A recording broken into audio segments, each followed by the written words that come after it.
En 1977, la sonde spatiale Voyager 1 prend la première photo du système Terre-Lune à une distance de 2,5 km. En 1979, elle survole Io, l'une des lunes de Jupiter.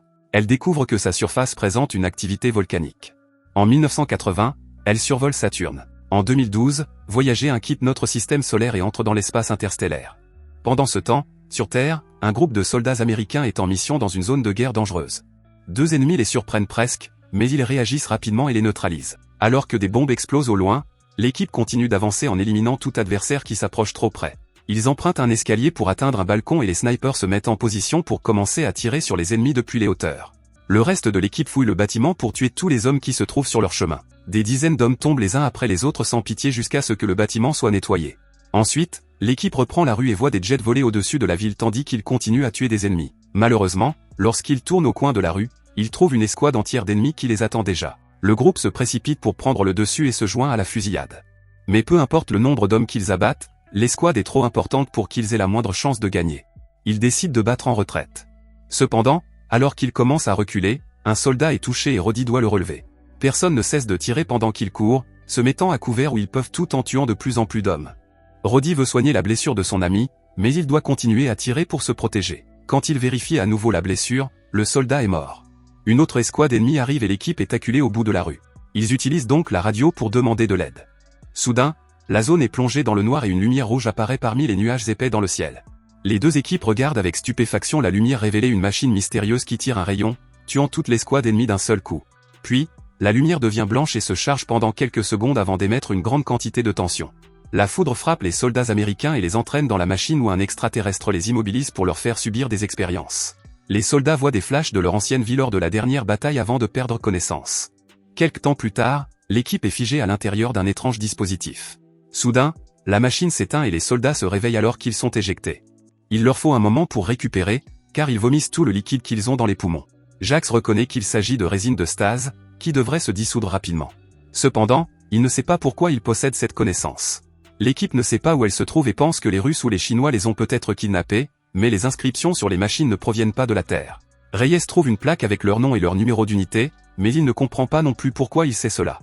Toutes leurs armes sont chargées, et la dernière chose dont ils se souviennent est la fusillade dans la rue, suivie par l'éclair. Le chef Kelly dit qu'ils doivent partir avant que leur ravisseur ne les trouve. Il y a une grande porte circulaire au bout du couloir, mais appuyer sur le bouton ne l'ouvre pas. Les soldats s'entraident pour l'ouvrir manuellement. Après avoir emprunté un autre couloir, ils trouvent une deuxième porte qui a été déformée et est sortie de ses gonds. Roddy remarque une trappe d'aération sur le mur et envoie Reyes voir ce qu'il en est. Avec une lampe dans la bouche, Reyes rentre dans la trappe et trouve plusieurs passages, il emprunte donc le seul qui soit encore éclairé. Finalement, il trouve une autre trappe et ressort de l'autre côté de la bouche d'aération. Après avoir informé l'équipe, ils entrent également dans la bouche d'aération pour le rejoindre. En regardant de plus près la porte de ce côté, on aperçoit des brûlures et des traces d'impact, comme si quelqu'un avait essayé de toutes ses forces d'entrer. L'endroit ressemble à un labyrinthe, et Nash pense qu'il se trouve dans une prison secrète sous-marine. Soudain, ils entendent des bruits étranges et continuent d'avancer pour enquêter. Dans le couloir suivant, ils trouvent une traînée de sang sur le sol. Il y a également une pince sur le mur qui indique une panne de courant. Cela signifie que l'endroit est en train de mourir, ce qui explique pourquoi la machine a été éteinte et pourquoi ils ont été libérés. La pièce suivante est remplie de brouillard au sol. Une goutte de sang tombe sur le visage de Ria, et lorsqu'il lève les yeux, il découvre un tas de corps suspendus par les pieds, sans tête. Kelly emmène Gibbs et Reyes dans la pièce suivante où un autre corps mutilé est suspendu au-dessus d'une étrange table. Il y a également une femme menottée nommée Robbie, qui se réveille et parle dans une autre langue. Les soldats tirent sur un levier pour la libérer. À ce moment-là, un monstrueux extraterrestre apparaît devant Gibbs et le lacère avec ses énormes griffes avant de le projeter en arrière. Dans la pièce précédente, Nash trouve une arme étrange. Le trio entend le vacarme à proximité et se précipite pour aider leurs amis en ouvrant le feu. Les balles normales ne semblent pas avoir beaucoup d'effet sur l'armure de l'ennemi, et l'extraterrestre assomme les 3 soldats d'un seul coup.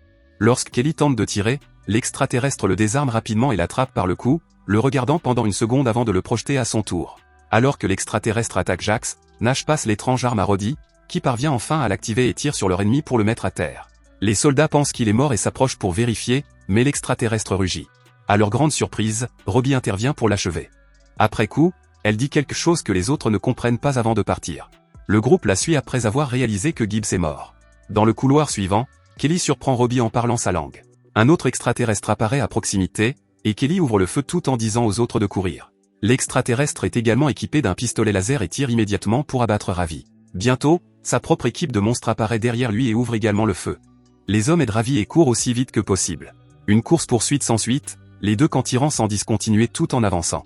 Les soldats parviennent à se mettre à couvert dans le couloir suivant et lorsque Robbie voit une ouverture, elle tire un levier pour fermer la porte. Kelly place un couteau entre la porte et le mur pour la bloquer et dit à Jax d'accompagner Robbie pour trouver une issue. Les extraterrestres se mettent à frapper contre la porte et les soldats reculent, sachant qu'elle ne tiendra pas longtemps. Jax et Robbie trouvent un trou rempli de câbles et s'y engouffrent jusqu'à atteindre un conduit d'aération. Reyes dit aux autres de suivre le duo et reste derrière pour faire diversion. Lorsque la porte s'ouvre enfin, Reyes tire sur le premier extraterrestre pour le renverser, ce qui provoque la fermeture de la porte. Cependant, tous les monstres ont réussi à passer et se précipitent vers lui. Reyes court donc vers le trou. Lorsqu'il atteint la bouche d'aération, un extraterrestre l'attrape par la jambe et le tire en arrière. Un deuxième monstre passe la tête à l'intérieur et Roddy lui fait immédiatement sauter la tête. L'équipe finit par trouver une sortie et pousse des poutres métalliques pour entrer dans une pièce. Après avoir appris la mort de Reyes, Nash panique et crie qu'il a rencontré des extraterrestres. Kelly le calme avant de demander à Roddy comment il sait utiliser le pistolet laser, mais Roddy ne s'en souvient pas. Jax essaie de soigner la blessure de Robbie. Cependant, elle jure qu'elle va bien. Ses paroles sont traduites par Kelly, qui ne sait pas pourquoi il comprend le russe. Il essaie de lui poser des questions et elle appelle les hommes des dormeurs, avant de confirmer que les monstres sont des extraterrestres. Après avoir expliqué qu'ils se trouvent dans un vaisseau spatial, Robbie révèle qu'elle comprend l'anglais et dit à l'équipe qu'ils doivent se rendre dans un endroit sûr. Nash continue de paniquer et Roddy doit le menacer pour le faire taire. Ravi les interrompt et leur rappelle qu'ils doivent continuer à avancer. Pendant ce temps, Reyes est mutilé par les extraterrestres qui utilisent un appareil pour examiner ses souvenirs et apprendre tout ce que l'équipe sait. Suite à ce qu'il a vu dans ses souvenirs, l'extraterrestre atteint la porte tordue et active un dispositif sur son gantelet. Dans l'un des couloirs, Robbie explique que l'extraterrestre balafré est le chef et qu'il est aidé par des dizaines de monstres. Elle révèle également qu'il y a des détecteurs de mouvement sur les murs et que le but de l'extraterrestre est de se nourrir. Lorsqu'ils entrent dans la pièce suivante, ils se retrouvent sur un pont au-dessus d'un précipice et entourés de milliers de lumières. Jax regarde de plus près et découvre qu'il ne s'agit pas d'ampoules électriques. Ce sont en fait des capsules contenant des corps. Robbie les appelle des dormeurs et insiste pour qu'ils continuent leur chemin. Ils se reposent dans le couloir suivant afin que Kelly puisse refaire le bandage de Robbie. Ils discutent de leur vie avant la guerre et Kelly révèle qu'il est un père divorcé. Nash commence à se demander si ces créatures sont des démons plutôt que des extraterrestres et s'ils sont en train de vivre l'enlèvement biblique. Quelques minutes plus tard, l'équipe trouve un hangar rempli de conteneurs. Ravi explique qu'ils contiennent tous les objets que les extraterrestres ont volés sur Terre. Roddy trouve étrange que les extraterrestres n'aient pas attaqué et émet l'hypothèse qu'ils avancent pour les encercler. Kelly est d'accord et annonce qu'ils vont se battre, ignorant Robbie qui dit que c'est une mauvaise idée. Jax se porte volontaire pour servir d'appât et se rend dans le couloir où il se met à chanter. Les extraterrestres suivent sa voix pour le trouver et Jax ouvre rapidement le feu. Après quelques tirs pour retenir leur attention, il se met à courir. Les extraterrestres le poursuivent en continuant à tirer avec leur pistolet laser. Jax se retourne de temps en temps pour riposter, sans causer beaucoup de dégâts, mais en continuant à les mettre en colère. Finalement, Jax atteint le hangar où il continue à narguer les extraterrestres pour qu'ils le suivent. Lorsque les créatures se retrouvent dans une impasse, Nash en tire une dans la tête depuis son poste de sniper. Puis, le reste de l'équipe encercle les ennemis et ouvre le feu, les tuant tous un par un. Une fois qu'ils ont terminé, Robbie fait remarquer que c'était trop facile et craint un piège. À ce moment-là, une autre escouade d'extraterrestres entre dans le hangar. L'équipe ouvre immédiatement le feu, mais même Nash ne parvient pas à toucher une seule créature, car cette fois-ci, les extraterrestres sont équipés de boucliers très puissants. Tout le monde se met à courir et Nash saute de conteneur en conteneur jusqu'à ce qu'il retrouve son équipe. Il court vers la porte aussi vite que possible, mais malheureusement, Jax est touché dans le dos et tué sur le coup. Nash, en deuil, hurle et tire dans la tête du tueur pour se venger. Les 4 survivants sortent en courant du hangar et entrent dans un couloir où ils se mettent à couvert pour continuer à tirer pendant un moment jusqu'à ce que Robbie trouve la poignée qui ferme la porte. Des extraterrestres arrivent également de l'autre côté, alors l'équipe s'échappe par une trappe dans le mur. Ils glissent dans un tunnel et atterrissent dans une piscine remplie de squelettes et de chair en décomposition. L'odeur est si nauséabonde que certains vomissent. Lorsque Nash commence à paniquer, Kelly doit le faire taire. La conversation est interrompue par une voix venant d'en haut. Ravi lève les yeux et est surpris de voir sa mère, Anya, qui lui lance immédiatement une corde. Ravi grimpe et les femmes se retrouvent dans une étreinte. Les soldats utilisent également la corde et Kelly remarque l'uniforme d'Anna, qui indique qu'elle est une soldate russe. Anya guide le groupe à travers les couloirs, en prenant soin d'éviter les capteurs sur les murs. Elle les emmène vers une trappe dans le sol et ils descendent au sous-sol où Anna verrouille la porte. Tous les murs sont décorés d'œuvres d'art. Kelly raconte comment son équipe s'est réveillée, et Anna explique qu'il s'agit d'une salle des trophées. Ils n'ont pu s'échapper que grâce à un dysfonctionnement de la machine. Elle a perdu la notion du temps depuis son enlèvement, mais elle pense être ici depuis environ 20 ou 30 ans. Les soldats réalisent que Ravi est né sur le vaisseau. Anya révèle alors qu'il y a eu une invasion. Il s'avère que Voyager 1 avait une carte pour inviter des extraterrestres amicaux sur Terre. Cependant, ces créatures maléfiques l'ont trouvé et l'ont utilisé pour envahir la Terre. Tout d'abord, Ils ont kidnappé les plus grands stratèges militaires du monde et ont connecté leurs appareils à l'esprit des humains afin de recueillir des informations, ce qui signifie que les soldats ont également été gelés dans la machine pendant des décennies. Tous ces cauchemars étranges qu'ils ont faits étaient des jeux de guerre créés par les extraterrestres pour étudier la façon dont l'humanité combattait. Cela leur a permis de détruire la Terre en quelques semaines seulement. La connexion mentale fonctionnait dans les deux sens, ce qui explique pourquoi les soldats ont appris quelque chose en retour. Anya appelle cela des cadeaux. Ce vaisseau ramène tout le butin de guerre sur la planète des extraterrestres. C'est le père de Robbie qui a saboté le réacteur et provoqué la panne des machines. D'habitude, Anna ne partage pas ses informations avec les dormeurs. C'est ainsi qu'elle a survécu aussi longtemps. Cependant, son équipe est morte pendant la mission de sabotage, et elle a maintenant besoin de l'aide des soldats. Le don d'Anna est d'entendre les créatures de loin et de comprendre ce qu'elles disent, et elle sait qu'elles essaient de réparer le relais de communication. S'ils contactent leur planète d'origine, encore plus d'extraterrestres viendront, ils doivent donc les en empêcher. Les soldats prennent un moment pour se reposer, et Nash dit qu'ils ne rentreront jamais chez eux. Kelly regarde une photo de sa fille et se rend compte qu'elle doit avoir environ 40 ans si elle est encore en vie, ce qui fait penser à Roddy à ses propres enfants. L'équipe décide de se battre et élabore un plan avec Anya. Ils pensent qu'il reste environ 2 douzaines d'extraterrestres et que le centre calme se trouve sur le pont supérieur, où ils sont les plus forts. Les conduits d'aération peuvent les y mener, mais les extraterrestres les détecteront immédiatement. Heureusement, Anna a un tas d'explosifs qu'ils peuvent utiliser.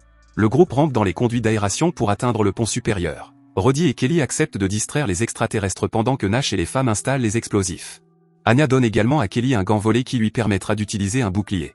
Le groupe se sépare et l'équipe de Nash arrive rapidement dans la pièce principale où ils observent les gardes extraterrestres depuis un balcon. Dans le couloir, Kelly et Roddy trouvent un capteur couvert de sang, ils en cherchent donc un deuxième. Peu après, un extraterrestre reçoit l'alerte sur son gantelet. Kelly tire même sur le capteur pour narguer l'ennemi. Les gardes dans la salle principale sont appelés ailleurs, permettant enfin à l'équipe de Nash de sortir. Pendant qu'ils montent la garde, les femmes installent les explosifs. Kelly et Roddy se cachent lorsqu'ils entendent les gardes arriver et attendent le bon moment pour les abattre tous les deux par derrière. Les renforts arrivent rapidement et ouvrent le feu.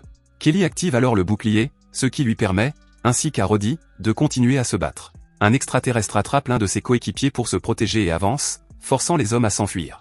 Il se cache dans un autre couloir et la fusillade continue. Cependant, l'un des extraterrestres détecte quelque chose sur son gantelet et ordonne à la moitié de son équipe de partir dans une autre direction. Dans la pièce principale, Anya entend les extraterrestres arriver. Kelly et Roddy les appellent pour les avertir tout en restant coincés dans la fusillade. Mais le trio n'a aucun moyen de s'échapper. Lorsque Kelly franchit la porte, Roddy la referme et lui dit de sauver les autres pendant qu'il retient les extraterrestres. Roddy se lance alors à l'assaut des extraterrestres, tirant avec son pistolet laser jusqu'à ce qu'il soit à court d'énergie. Il prend son pistolet habituel et s'approche d'une des créatures qui le soulève à travers son bouclier. Roddy est projeté contre le mur avant que l'extraterrestre ne regarde son visage de plus près. Il profite de ce moment pour lancer 2 grenades, provoquant une énorme explosion dans le couloir qui le tue ainsi que les extraterrestres qui l'entourent. L'autre moitié de l'escouade extraterrestre parvient à atteindre la pièce principale et les humains ouvrent le feu pour en abattre autant que possible. Au début, ils s'en sortent bien, mais malheureusement, d'autres extraterrestres équipés de boucliers arrivent. Anya fait partir Robbie et demande à Nash de la protéger. Un extraterrestre plus grand apparaît également et ouvre le feu pour abattre Anya. Ravi appelle sa mère à l'aide et Nash doit l'éloigner lorsqu'il voit Anna sortir le détonateur. Les explosifs sont activés et l'explosion qui s'ensuit fait sauter toute la pièce, détruisant l'énorme machine et tous les extraterrestres qui l'entourent.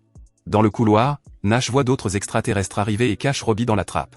Il se met alors à crier tout en courant afin que les extraterrestres le poursuivent sans remarquer la jeune fille. Il s'arrête dans une impasse où il se met à chanter la même chanson que Jax. Nash abat autant d'extraterrestres qu'il le peut et se demande s'il doit également activer ses explosifs. Cependant, il est déterminé à survivre, alors il ressort son arme.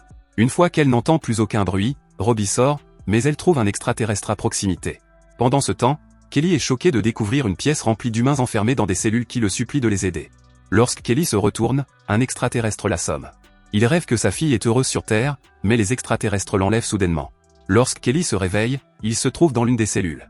Robbie est dans la cellule voisine et doit lui annoncer que les autres n'ont pas survécu. Les extraterrestres entrent dans la pièce et attrapent Kelly par le cou pour le plaquer contre le mur. Ils le traînent ensuite dans les couloirs et l'emmènent vers l'étrange table vue précédemment, où ils le suspendent la tête en bas. L'extraterrestre saisit une lame et s'apprête à frapper. Mais à ce moment-là, il aperçoit Nash caché à l'intérieur de la table. D'une seule balle dans la tête, Nash tue la créature. Ensuite, le duo se fraye un chemin dans le couloir, tuant tous les extraterrestres qui s'approchent trop près.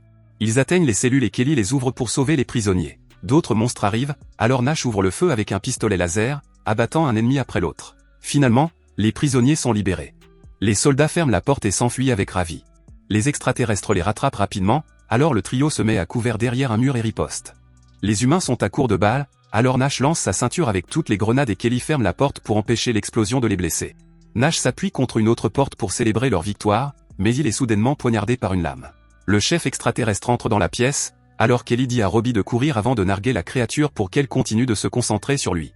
Il ramasse également une lame et commence à se battre contre l'ennemi, qui continue de le frapper à coups répétés. L'extraterrestre projette même Kelly contre le toit avant de lancer son arme, que Kelly doit esquiver. Ensuite, l'extraterrestre active son bouclier pour frapper Kelly avec. Après quelques coups, l'extraterrestre récupère son épée et se précipite vers Kelly. Le soldat attend que le monstre franchisse la porte pour la fermer, ce qui le piège et le tue. Quelques secondes plus tard, Kelly retrouve Robbie, qui est trop effrayé pour sortir. Kelly avance la première et le suit pour découvrir qu'il se trouve sur Terre, qui est devenu un désert. N'oubliez pas de vous abonner et d'activer les notifications pour pouvoir regarder d'autres vidéos comme celle-ci. Merci d'avoir regardé.